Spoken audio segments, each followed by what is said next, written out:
Сәлем достар, менің YouTube каналыма қош келдіңіздер. Бүгін сіздермен мінсіз пюре жасау әдісімен бөлісетін боламын.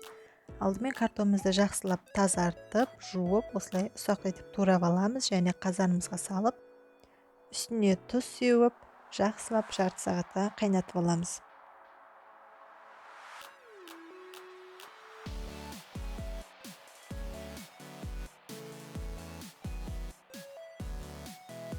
Міндетті түрде көбігін алуды ұмытпаймыз.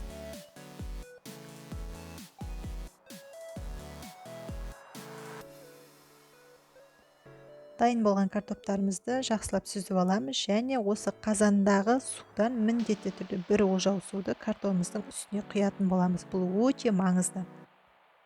Ыстық картонымыздың бетіне маргаринімізді салып жақсылап араластырамыз ерігенше.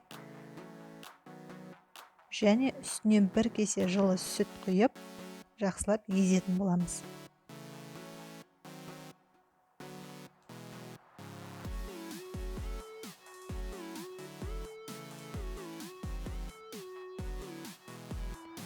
Құрамында ешқандай түйіршіктер қалмас үшін жақсылап миксерлейтін боламыз. Мінсіз пюреміз дайын. Кез келген тағамға гарнир ретінде ұсынсаңыздар болады, өте дәмді және ешқандай түйіршіксіз.